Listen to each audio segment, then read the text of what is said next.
Basically, obviously, like I want to get everybody together. There we go, we're live. Like get everybody together today, just to kind of like discuss like where we're at, potential probably pitfalls here over the next 6 weeks, and then some questions that I think will come around like peak weeks and why we're doing things. Because a lot of the time I'll get questions. They're obviously fairly similar, so it just makes sense to have everybody together as well. And then a little bit of the logistics side of things as well, that we kind of still need to actually sort that out too. And then what we kind of, if there's any certain supplements or something we need to buy for this sort of the final few weeks. And I thought it'd be good to have Nikki here as well, obviously from like an experience point of view, as well with actually regards to like competing multiple shows at high levels, because like that's a task in itself when it gets closer to that, like the finish line really. So like in terms of where everybody's at, obviously like I suppose the last few days there's been a couple of maybe like slip ups and dietary adherence things as well. I'm not obviously going to point any names, and it's not anything to feel like necessarily guilty or like shameful about. And I think that's something as well, is like you just kind of when it has happened, it's like you feel like you don't want to tell me because of like it's going to like disrespect me or you're letting me down. When regard like reality, like that's not the case. Like the only form of disrespect when it comes to like dietary adherence, especially as a first timer going through this, is not telling me. That's literally where the disrespect comes from it. Because obviously you can see kind of like passion and everything that's been put into this process with all these. So it's like, don't feel bad if it happens. It happens. I think everybody thinks it's not going to happen. Yeah, but it does. You will break at some point. And what I always try and say to my clients is, even if you feel the urge, jump on a call. Jump on a call and we can discuss it, maybe give you a wee bit, you know. But the thing is, it's just open and honest about absolutely everything, because everything is fixable if there's enough time, you know. So it's better that he's probably done it now, Yeah, as opposed closer to it. So learn from that. like that's not to say it's an indefinite that it will happen if it hasn't happened yet. Like don't use it as like, oh well, you know, somebody else is kind of. So I'm just saying because you're fucking You sitting there, know, you haven't done it yet. one thing I will say is, it's your body then. You're meant to be where you're at. Yeah. You know, it's a good sign that your body's actually wanting to do that. But you think about everything that you've put into this, and there's only such a small time scale now to get onto that stage. So just be stronger than your excuses, you know what I mean? And anything's going to taste like third, fourth place.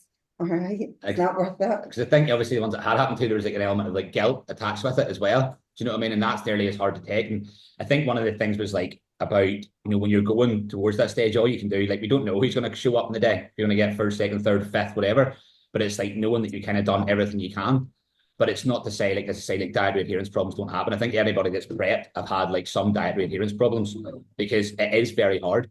Like you'll see there, like, you know, the first few weeks when everybody was doing it, like it was a fairly easy ride. Do you know what I mean? I think everybody was saying, I'm surprised how fucking easy this is. Whereas like when it actually gets into those last, I find the last 6 weeks really, it's the most challenging part of prep. I think if you can get to 4 weeks with no slip ups, then your adrenaline's taking over, because then you're like, there's only 4 weeks here, you need to sort of be sitting ready. 2 weeks out, so you're just cruising in, and then it's all the wee things that you have to get ready for the show, the traveling and all that, you know, tying up work, and so your focus is on that then, just to get wrapped up to go over to the show. So if you can just sit tight the next couple of weeks, and then it's just going to fly in because you're already there, you know. Like essentially at 6 weeks out, like the way I look at it, you know, that's why we had these longer preps as well, is that like really, you know, there's only 4 weeks left of fat loss for us in an ideal scenario. That's not to say that'll be how it works out for everybody. Like a lot of the time we might have to push it a little bit further if there has been mishaps or we're not quite where we want to be.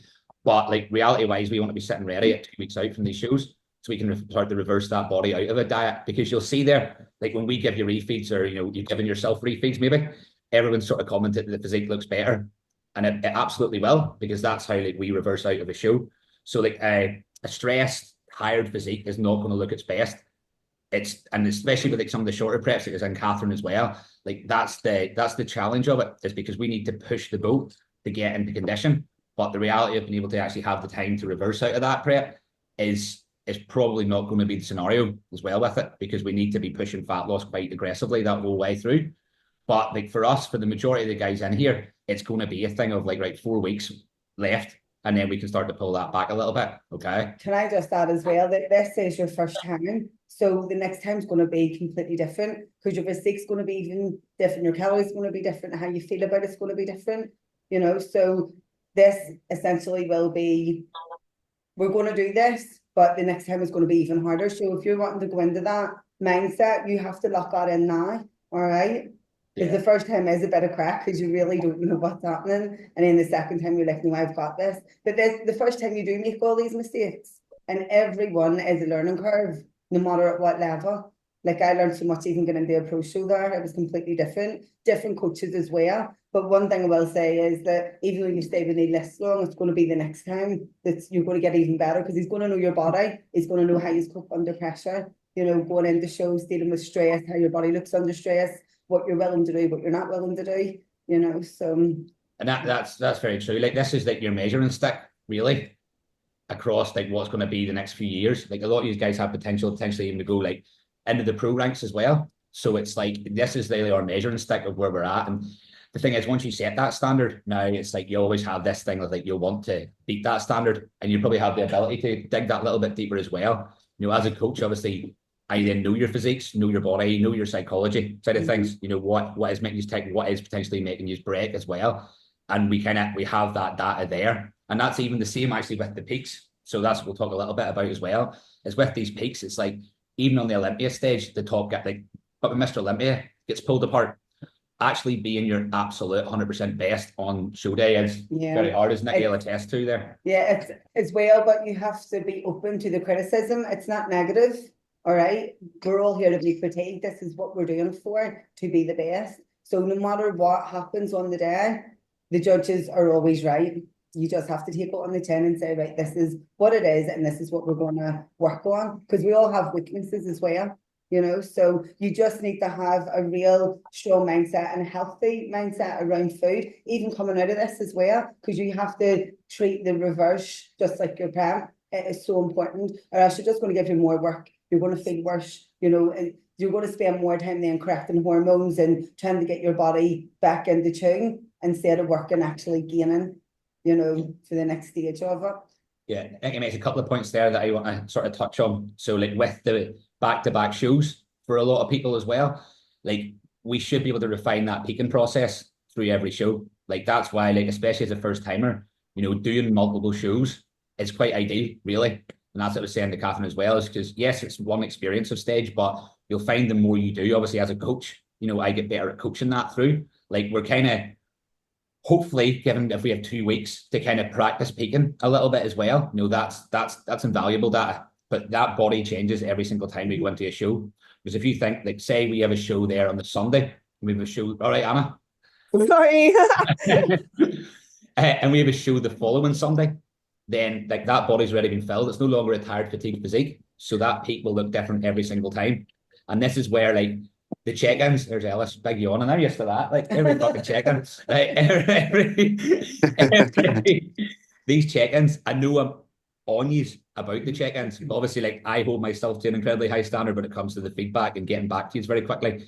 But like, see if they're not in that day and we're going, right, we need to make changes. Like on the day, obviously I see Phoenix very regularly. He's here beside me. So we can make those changes. You can see the condition of where it's at. But if we can be on them check-ins, especially coming through these shows, like that's going to be very, very important. Okay. So I think that's something I want to just stay at home. Another point you made there at the back end of the. Well, reversing out of it is just more important. Is it as important, sorry? And yeah, that's definitely a call we'll have after the show season's all done as well, is this reversing out period. It's really important. Like if you like have the hindsight to want to continue in this game and be a professional, like I say, a lot of you do want to do, it's like that's as important as your prep. So if you're seeing your prep as 20 weeks, whatever it is, add 4, 5, 6 weeks to that, because we need to get our body back in a place where it's responsive. If we grow, we're not gaining a huge amount of body fat, and then 8, 10 weeks later, everyone's looking to diet again. You know, it's a thing of like a year to 18 months, them off seasons. I've seen it happen so many times. Oh, I done 5 shows my first year. So PCA, when PCA came to Ireland, that was my main show that I wanted to do. That and NABA was the federations you wanted to win. But then my coach says to me, well, there's IBFA. I'm not sure if you've heard of it before, but it was the night before, like, where you're going to be competing in PCA. That's where my show was. And he says, do you want to do this just for the crack to see how you get on, just to give you a bit of stagecraft, like you see the running of shows and all the rest of it. And of course, me up for the crack, I'm like, yeah, let's do it. So I went down one night, just travelled down, competed, came back went up to Lisburn for the first PCA show. And then because of one of them, and then I had to go to their finals. But it got me even more excited because it was like, I'm actually enjoying this now. Because you know the running order of the show. But the thing that I never had was somebody back. Yes, you did have people backstage, but you were just called a number and away you went. It's more organized now, you know, and then us being backstage with you as well. We'll have the group chat anyway. But like whenever Eleanor and all was doing it, she forgot her badge, her number. So she was able to say, I forgot my badge, and I was able to run down with that. So it's important that you have your phone on the day, and anything that you need, I'll be there to run about for you. I can do absolutely anything with you and for you, apart from pay, obviously.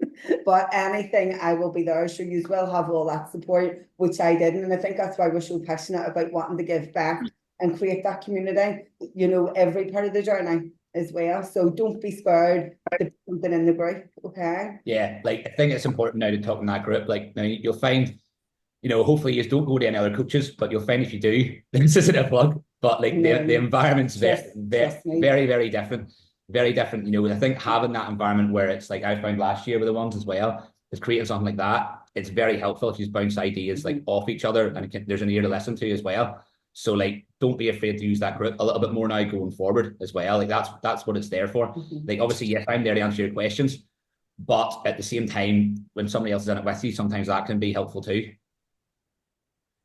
Guys, questions, because I know you have some, because I'd like you to throw me a few that maybe could be applicable for maybe other people as well. Like you're always asking me stuff, so I'd quite like you to throw a few my way now. Anne, are you there? Oh, you are, that's all right. Right, one of the ones, like anyways, you know, sleep.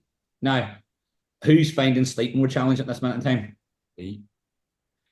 Just Definitely me. Everybody else sleeps fine. Yeah, I'm not feeling too much yet. I mean, obviously there with like your night shift, Sean, it's made it more difficult. Yeah. But like the biggest thing that I can say as well, like I think we talked about this as well, Ellis, like there's a lot of pissing happening during the night as well. You know, yeah, like 3 or 4 times every night. Is that the same with anyone else? Yeah, that's me. Yeah. It's just excitement. Excitement from meal one. Like water intake, obviously our water intake's like super high now. When you've got a lot more body fat stores, more body fat cells, like that's what's like, yes, the muscle holds fluid, but so does body fat. So when that body fat starts to, you know, become lesser, then there's a lot less place for it to be stored, and it has to be pissed out. So we have to look at then where, in terms of like water intake, maybe what time you're drinking that water at. You know, if you're going to bed at 10 and you're taking a liter, you know, 8 or 9, you're going to be up more. Like one of the most important aspects now is trying to manage fatigue. And with that is managing stress and sleep being a big one. So like the regularity of your bedtime, the regularity of your wake up, your nighttime routine as well. You can control all of that. You can actually control all of that. You know, you can control the water up at 7 o'clock. You know, so you aren't done. A wee tip for water as well. I used to be draining, obviously getting all the water in, but instead of just lifting it and sipping it all the time, every time I put that bottle to my mouth, a simple wee thing I used to do, just a wee challenge in my head, I used to take 12 gulps of it. So it just got it down quicker. It's a silly wee thing, but I found it helped massively. So just wee things like that, instead of just like a wee sip here and a wee sip there, drink down 12 gulps each time, and you'll find it will go down quicker. And getting that water in a wee bit earlier in the day. Caffeine intake, you know, people rely on caffeine very heavily when it gets to the back end, but it's a vicious circle, because what essentially you're doing is like, obviously you're caffeinating yourself to get through the day, and then it affects your sleep, and then you're more fucked, and then you need more caffeine. So it's like making sure, I would say, you know, look at your training times if possible. It's not possible for everybody, but like I prefer slightly earlier training times there. You know, you're waking up, you're getting a meal in, depends on people's work, but if you can train that a little bit earlier as well, it also gives your CNS a little bit more time to kind of wind down. You know, although like some of the guys are training there, listen, sometimes it's without your control, you have to do it. But if there is a possibility of training earlier, I would do it. You know, trying to wind down after a 7 or 8 session, especially if you're still taking pre-workout, like that's something that needs to be sort of looked at as well. You know, there obviously is sleep supplementation, like the magnesium is important. Like anything you can do to improve sleep quality is important now, okay? Like anything you can do to make the next 6 weeks that little bit easier on yourself from a fatigue standpoint is important. Okay, I know there's guys are going a little bit later as well, but this will obviously, you know, play into that. Even like phones, sitting on phones, which we're all guilty of, you know, it's just going to keep you awake. So if you can put it in another room, charge it somewhere else. If I'm seeing a message coming through at 10:30 at night, then I'm thinking, why the fuck are you not in bed? Right? Because and I won't answer it unless it's like literally you're going to hospital, because like you should be getting to bed, unless I'm seeing somebody telling me at 2 o'clock in the morning. Like last year, they were eating a full thing of cereal, like a full box of cereal. Then I'll probably answer it. But don't use that as I'm only joking kind of thing. But yeah, another bit here as well is like, see all the little things like sodium intake now, right? I want you to kind of I want you to think about like tracking that a little bit more sort of stringently now, because it's something that will be manipulated a little bit potentially coming into the show. So like, the majority is there on 8 to 10 grams per day. I don't need it to, if it's less than that, that's fine, but I need it to be consistent now for the peak weeks to look as sort of bang on as I want them to look. Okay, so tracking those little things, like as well, I'm just going to rhyme off a few points here. Food intake, when some of us have tried the carb up, right, we've maybe tried an experiment with different food sources. A lot of the time that will fuck your digestion up. Your stomach's going to be super sensitive to this sort of stuff from this time point now. So it's like making sure like, these are the foods that I can eat. These are the foods that I can like digest well as well. Because when we go to put in 1,400 grams of carbs in you over 2 days for some of you, like if your stomach's not taking that, it's not going to look great on stage. And that midsection, obviously, like vitally important. Is anybody got any more cravings? Sourdough. No, but like anything else? Is there something that's like, I just need this? Chocolate. Right. Chocolate for me. I really want to try red velvet cake. I've never tried it. Oh my God. I've never tried it, but I really want to. I'm really craving it. To be So I'll honest. tell you a wee story about me. I was out in my cupboard one day and I seen a bottle of vinegar, and I was like, I just want to drink this vinegar. Like, what's that about? I just literally lifted it and just drank it. So I got on to my coach at the time. It wasn't Neil at the time. Got on to my coach and I was like, listen, there's something not right here. And he was like, is your stomach acid levels? And I was like, well, how do we fix it? So something I didn't know, he made me take more magnesium. But if you have a craving about something, I don't mind just chocolate, because that's obviously because you maybe just haven't had it in a while. But it's really important as well that you tell Neil if you're actually craving something other than chocolate and a bag of crisps, something like that. Because it will be that you're deficient in something, or it could be your stomach acid levels. Mine was so low, so I needed to bring mine up for digestion as well, obviously. But what my coach told me to do in that instance was to take more magnesium. So I took my magnesium every single night, and it's a high strength one. And then I had to take another 2 on top of that every morning. And within 3 days, it was absolutely fine. But another wee tip, whenever you're craving something sugary, I used to just brush my teeth. Yeah, stops you. All right, so brush your teeth, and then that'll stop you craving something sweet as well. I don't know what you do when you do cardio, but I would have watched girls on stage posing just to take my mind off that and keep me in that mindset. When crazy people watch people eating, I couldn't do that. I literally could not do that. That's torture to me. Yeah, that is torture. But yeah, everybody has a different level of crazy. All right, but you have to. What do you do for cardio? Like, or what do you watch something? Do you listen to something? I watch Cuba. Right. Sylvester. Okay. Right. Yeah. So that's another thing. So I had a client as well that one of her fears was to get even bigger than what she was. So she used to sit and watch like 500-pound me or something, like Really put her off. Really put her off. So she was like, Fire brigade coming on that were trapped inside their bodies basically because of their weight. But she was so scared of getting to that. So I would always say, like, think about things like that as well. It helps you. Like, I know this all sounds mental, right? But it does sound mental, like, but it's a mental sport, right? It really is an extreme sport. Like now, we're at a point now for a lot of you where we're taking, like, that body is fighting itself, right? It's like, when we see the scales starting to stick, when we see plateaus, like, that is your body trying to fucking survive. It is not meant to be sub 10, 8, 7, 5% body fat. It's just not meant to be there. Like, you're now fighting your body's physiology, and it's like psychology too. And that's a big part of bodybuilding. That's really the prize of it, is trying to have some mastery over that. Like, this is where, like, even sitting like he's a big manifester, right? I would maybe call it something different, but I actually like visualize. Visualizing like what the fuck you want out of this. Like again, just from experience, I remember sitting on that bike every day and just thinking I was going to beat this guy Matty McKeegan every fucking day. It was in my head. I am going to beat that fat bastard. I'm going to make him look like butter. I can't make this up now. You need to do it with clarity though. You can't turn around and go, yeah, I want this, but Actually you see really it. want it. You actually have to have clarity within your vision of why you want to do it. And as well, I think what's so important is we can all get up every day and go, oh, we're watery, or with this, or with that. But at the same time, I think it's very important to start your morning with, look how capable I am. I have actually got this far. Because at the start of prep, you probably didn't think you would ever get this far. You know, so it's really important to give yourself credit. Yeah, Your it's coaches that. are to do it as well, and Neil is very good at doing that. It's just you need to find that balance with everything. That positive reinforcement, because like this is another thing I'll touch on as well, is like, you know, it's like I want to see your physique and I want to see what your skills are and I want your feedback in terms of training wasn't the best, whatever, you know, whatever that may be, that's important, right? But as I said, I think it was maybe a couple of years actually, like your role now, right, is to be an athlete, right, and be absolutely meticulous in your execution of being an athlete, whether that be with their food, with their sleep, with their training, with their cardio, with their output. That's your role. My job is to coach. My job is to give you the tools and the plan to execute.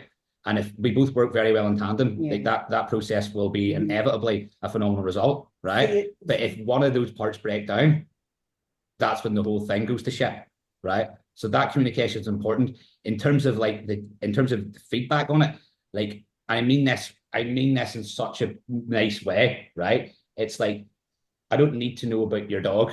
I don't need to know about like how real general stuff. Like we're on this every day. I want it to be like precise and concise feedback, and let me play that role. Like, don't you worry about if you think you're watery, if you think you're flat. I can see that. Like, for example, when I'm just gonna say it, Jansen, you don't mind. Like when you sent me over photos, right, that night after telling me you're 199 and you were sick for a few days, and I looked at that physique straight away. It was like, doesn't matter. You fucking, but you're no 199 now. So it's like those little things, and that communication is important, because I'm sitting all night going, like I actually am sitting all night going, no sleeping, because I'm going, right, how the fuck am I going to pull them out of this? So like being on that with me and just being like true is so important now. Okay, because I want this to be real high level shit now. I remember when I was going into my show, I got the girl beat me a second, and then the next week I beat her. And I remember the stress going into the show, even subconsciously, even if you're cool as a cucumber, your body is like really stressed. And I remember sending my way into my coach at the time, my first coach, and him saying to me, what the fuck have you done? What have you done? And I'm like, not a thing. See, the minute I come down into the gym and changed into my bikini, it was the best. I would look the best I ever looked, but it was the stress of everything, just everything. So again, just touching on the scale weight there, it will stick now, and it might go up even when you're doing everything by the book. But you just let that go.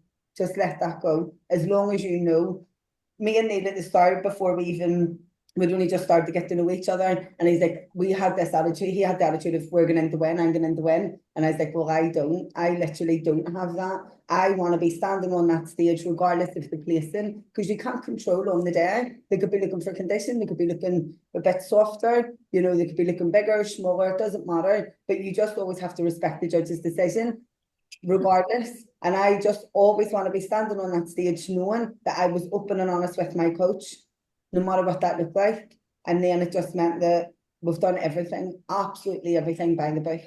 Like, I mean, it's only now, how many months out of my 6 months from my last show, and it's only now that I can look at myself in any of the photos that we took during that prep and going, do you know what, I actually looked okay there. Because you know, I don't post a lot.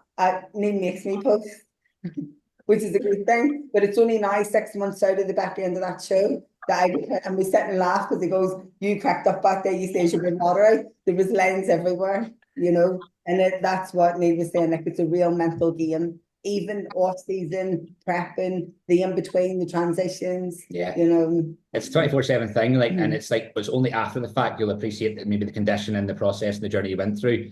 Like, it's trying to be more present in it. It's fucking easier said than done when you're in it, you know, because the blinkers are on.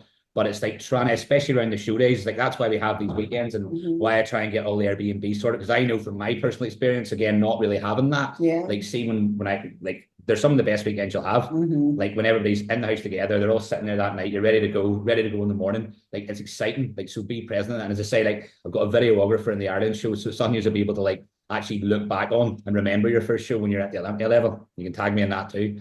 Yeah. Right? So, any other wee bits before I go on again? Anybody else got anything to say? I see Ellis thinking there. He's got something. I'm trying to think if there is anything, but So I'll go here and try and think of something there, but we'll not do loads longer if you are happy enough. yeah, I want to say one more thing if that's okay, Neil. Well, are we going to do zero carb at any point or not? yeah, so it's things like that. That's what I mean. So like as a coach, it's like I don't know. Do you know what I mean? Until I see it in front of me and what's presented. You know, I think that's the thing, is like a lot of coaches will have this blueprint. You can see I don't really work like that. That's why I'm back big on the check-ins. It's like if it's needed, but like if I'm looking at physique and going, right, well, what does it bring us? You know, a lot of like peaks again are already pre-planned. So it's like, right, well, I plan on depleting this person down to 0 carbs for whatever reason. I don't understand why that would be necessary. You know, if the physique's in a spot where it needs to be, depleting somebody who's already extremely depleted in the first place to try and fill them up again, to me, it's just causing more fatigue. I've never done and unpredictability. You know, like if your physique's in a good spot, it shouldn't need 0 carbs.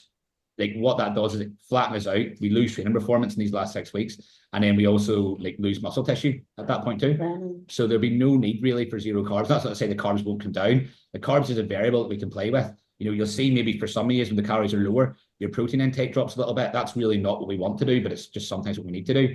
Fat intake, I like to try and keep it like in a place of like at least 30, but it's bodybuilding, it's extreme. It can get lower than that, and then with that becomes some repercussions from a hormonal status. But a lot of the guys, you know, maybe cystic here as well, so it has a little bit less of a repercussion there. It's just trying to keep fats low becomes very, very hard when you're eating carbohydrates. But carbohydrates being the main variable we can pull if we need to. You know, just to like, for example, there, like with Jensen, he's pretty skinned. There's really not that much more to come off him. The same with Phoenix. Like they'll find the regularity of their refeeds are coming sometimes every 3 to 5 days now, as this comes into the business end of this, and we're still dropping weight because that body's turning over more food. You know, so that things are just firing. For some of you that are maybe carrying a little bit more, we don't have the opportunity to do that. So it's just pulling that little bit deeper into it. Do you know what I mean? So every single thing is just different for everybody. So like the 0 carb thing, probably I would like to think it wouldn't be the case.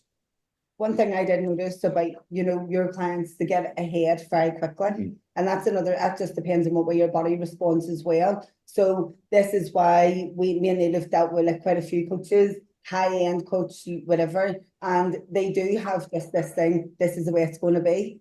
And a good coach will always turn around and say, well, I actually don't know. So you are in good hands there. So, you know, it doesn't matter what tools he gives you, it's how hard you are going to work and then get there, because a lot of you are literally there. You know what I mean? So, which then, as much as you think, oh, but it's another so many weeks, as we've just said, it's literally only like really 4 weeks. 4 weeks, you know, because then last week you're going to be like, as I say, getting everything sorted out, you know, so just sit tight and just check in every day and give as much data as you possibly can. And you'll want to do more in those 2 weeks. The adrenaline will just, I'm telling you. But I can also tell you, like, see, eating off planning your diet and eating more, right? At this point, it's just as bad if I'm saying we're doing 30 minutes cardio and you're sneaking in 10 minutes more, because it's still not the plan. It's inconsistent. Right? It's inconsistent. And then whenever that is inconsistent, you can't help anybody. You know, you just can't. So like that, things like that, because them last 2 weeks can be a wee bit of a drag. If you're ready, you're sitting like, fuck, I'm ready to go. But that physique will just get better throughout and then it. Another thing I will say, coming into your show, when you are sitting 2 weeks out, or like your cardio starts to drop, you're not training as hard. Your coach tells you that your last session is going to be a Thursday and you're freaking out because you want to be training right on. But so you need to be mentally prepared for that as well. You know, it's a good point. Actually, just to touch on that too. So, like, as we come into these next 6 weeks, we got to look at it realistically, right? You know, for a lot of you, we're not in a place to be building muscle tissue now, and this is a thing that me and you sort of spoke about yesterday. You don't look very happy with that either. What was that? I missed that one. I Oh, missed that. well, yeah, it's like we are not in a position now where we're building tissue. We're trying to maintain muscle tissue at this point and get leaner and leaner. We don't want to be causing more stress on the body and more fatigue than it's warranted, because it is important. That's really important factor now at this point. So like in terms of the amount of training you're doing, it's like, right, so the drop sets, the supersets, all this, no, sorry, drop sets, rest pauses, the intensifiers, like they don't need to be there now. They're very much for the off season or when we have an opportunity maybe to start a prep once there's a drug load in there to build some tissue. Now it's actually trying to scale that training back a little bit, okay, and making sure that training's still effective. So you'll see like, probably for the majority, your actual training volume within the sessions will also drop. Like we need to be trained at basically what your minimum effective volume is coming into this last 3 or 4 week spell, which is very different than maximal recoverable volume, which we would be doing more in the off season. Okay. So little things like that, when I ask you to do that, you'll see, I'll maybe say, like, for example, I don't know, say we're doing 3 sets in leg press, maybe it's down to 2. Do you know what I mean? Or like RDLs, maybe they go out, or maybe we go down to 1 set, working in a slightly higher rep range. Those movements that potentially cause more systemic fatigue on the body will start to drop off a little bit as well. When training through the, like coming into the shows, training through the peak weeks, you'll be asked to do like reps in reserve, like actually leaving reps in the tank. It goes against like everything like all these hardcore bodybuilders put up is about, but it's also I'm laughing. she's fucking terrible. Me and Nate fight every single day in training about this, because I have been so programmed. Well, we are so programmed. 3 sets of this, drop sets. Like I don't know if Neil told you, or you seen it on a story or whatever, but I actually bought drop pins that you put in, and you don't actually stop, and you just keep going and keep going and keep going. But Yeah. thing I've learned, and it is a hard pill to swallow, is even some days we're training there and he's like, right, just leave that set, and I'm like, no, but I've learned to do it. And then I used to train 6 days a week, and now I'm only training 5. And even now rest days are so hard. I have to book myself back to back right up until the school runs, and so that I don't squeeze something in. Yeah, like more is better until it's not. Do you know what I mean? So like there's a point of limiting returns.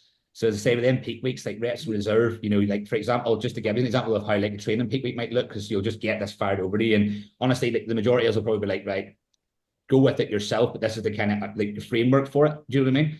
So say we have a show, say on the Sunday, like that Monday, more than likely be a last leg session. We do. So it might just be a full leg day, couple of reps in reserve, nothing that's going to make you sore, because at that point, all we're doing is causing inflammation and water retention. Like you'll see a couple of days after you train legs, that's probably when your legs look the best, not the day of, not the day after. They're inflamed, they're sore. So maybe 2-3 days. So we're trying to get them legs look fresh. Hence why we maybe back off cardio and steps at that point too. Like we want to keep them legs rested.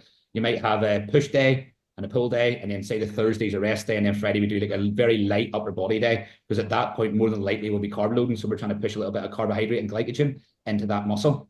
And that's it. Those guys are going to be traveling as well, so. And make sure you plan that out, right? The traveling, because like that, like I traveled to every show I done last year, and I'm 5 last year. We flew for every single show. The first couple, like disaster in terms of like didn't get the car booked right, and the look was just so watery, so many stomach issues, just so much stress with it. So like that's why even when I was at the Airbnb, I'm like, right, I'm just going to book this because I want it in, so you aren't having to stress about that. But realistically, like now with these other shows, I need you to do that. Like it's taking like, I can't do all that for you as well. So like making sure you have like those flight plans booked, talk to you, that's what the book's for. Like most of you are flying from Newcastle. You book in the same flight, makes sense, doesn't it? Share the car load, save some money. So it's or if we're having to pick you up, obviously we're not having to go back, forward. It's trying to keep all this stuff as like stress-free as possible. I realize as well the majority of you are juniors and you're young, but I'm treating you all like very much like fucking adults and professional athletes now. So it's like just getting on all those little things now. And then the wee spectator tickets as well. Yeah. It doesn't really matter, just get them. Doesn't matter where they're sitting, we'll be checking in with whoever's with you. And that's what we're there for as well. So they're not just going to be sitting in their own, not knowing what to do, or you know what I mean? So just get the tickets, because it does fill up, and they're strict. They are strict. There's none extra at the door on the day or nothing like that. It's a seated arena, so just have it all planned out. I'd put in the group as well about buying some H2O remove for everybody, which is like a natural diuretic as well. So if we all look into that, is it repeat max? Yeah, it's H2O.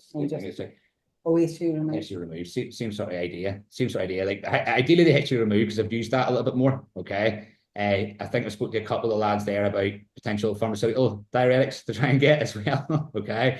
So but if I want you to get them, I'll have said to you within your check-ins as well. Okay. So H2O remove, in terms of when we get over to the shows here, or if we're in Newcastle, obviously if we're here, we know or usually traveling here, sorry, we know we can get food and stuff in when we get the Airbnb. So travel over nice and early, so we've got that full day, usually the Saturday, to kind of feet up, rest, get the food in, check-ins, chill out, have a bit of crack, okay? But it's just wee bits like that as well. Black sheets for the Right, yeah.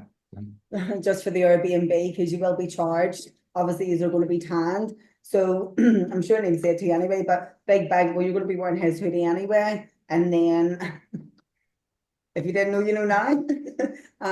Big baggy black trousers. And literally you're just going to, once you get your tan on, you're not going to get washed. You're just going to be in that. All right. And then obviously flip-flops, fluffy socks, because your feet will be freezing. In the sliders or whatever, but black sheets for the Airbnb, black pillowcases, you can get them in Asda, anywhere like that, just cheap, because obviously some water will come off and you will be heavily charged. Yeah. And if it seeps up into the mattress, I get charged Yeah. £180 for a Mhm. new mattress and Yeah. stuff too. And so bring black tiles as well, because obviously when you after when you're getting charged, you can't use the Airbnb tiles either, you know, so wee things like that.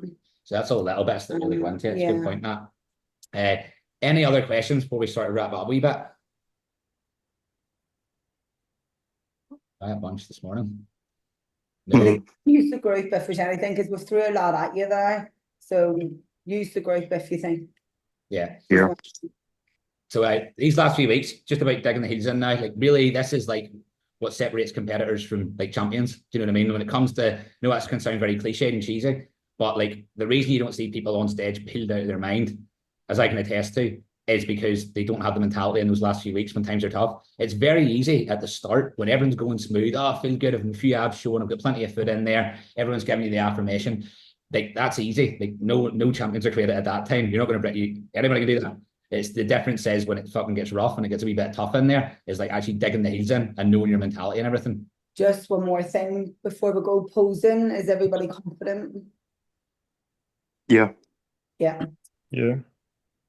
There's always more that can be done there. Yeah, but that night, well, not really the night, but we can go through a few things. Yeah. Whenever you're over anyway. But just for now, if there's anyone that you can't do, obviously your joints will all be drying out here and everything, so it's important to keep your mobility. All right, so use that brush shaft. All right. Just to the point of that, before I sorry for setting up here, some of you will be using potentially Winstrol, right? So like that will dry your joints out a little bit as well.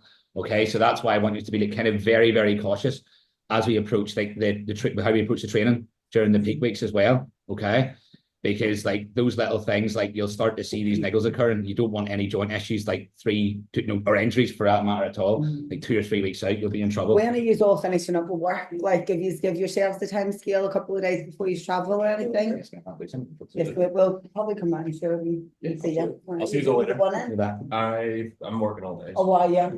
So if you need anything, I'll bring something down food or. But I've got Right. 2 clients that are bread. Okay. I'll do right, see you later. Sorry, yeah, work. When does finish up? I've got obviously the time off a couple of days beforehand. I go away, so Good. yeah. About a week and a half off. That's good. brilliant, that's good. So, What about you, Anna? yeah. I think I'll be working the Monday, Tuesday, and then off that rest of the back end of the week. Good days. Yeah. Jensen Ellis, what are you doing? Breakfast time. Stopping each other up. Protect it. We haven't. No, that's good. Like a little bit of time off just to chill out, kind of get yourself sorted. Yeah, it's coming over with everybody. Like, so there's these ones. And then, Catherine isn't here. right. This show for the first timers one. The who's bringing who for the shows? Me and Alice, are we hiring a column there, Alice? Ideally. Yeah, well, I think we'd be hiring us like a 7-seater. Right. There'll be quite a few of us. That'll be good. You get your own separate Airbnb for that, don't you? Yeah. There was just too many of us to like all book in, bunk in, you know what I mean? I think there's 6 of her. Me, That- Jensen, is Jensen's girlfriend Izzy, Sophie, maybe mum and dad are coming as well. So Then after the show, we'll probably go out for some Food. food as well. So that will be good. Yeah, you have a free meal that night, so you can, and then they'll pound you through cardio for an hour and a half. Which is you're on the Monday, flying back on the Monday. Back on the Monday. Yeah. And who's coming with you? Is Eleanor coming with you? Yeah, I think it'll just be Elna that's coming with us to this one. And Ah. Bobby But we got- haven't decided yet. Getting from the airport to she can drive, I can't drive, so it might be that she rents a car. But I don't know. She was saying it's too far, probably to like. With Sean though as well, because obviously that's why we're saying about booking maybe. But well, you're on a Friday night flight, aren't you? Yeah. That's the only thing there. Talk to Jensen and Ellis there. Oh yeah. I've got the To be fair, it doesn't Friday make much night. odds what day I fly over on it. Was it sorry? I don't. If the Airbnb's there, it doesn't make much odds. What day Yeah, I just come over on actually. it's just getting to the thing. Obviously, that's Yeah. all. It's actually getting to Belfast International. I think you're all flying into to Derry, which is probably what I don't know. an hour and a half drive. It's a straight road, literally just a straight road. Yeah. But yes, I'm looking forward to it now. But it's just these last few weeks now, just making sure everything's bang on for us as best we can do. Okay, and talking to everything. I'll throw this up on YouTube anyway, so you don't watch any of it back. You have any other questions, you can ask us anyway. All right. Cool. Yeah. Right, everybody guys. happy enough. Yeah. Right. I will leave it there.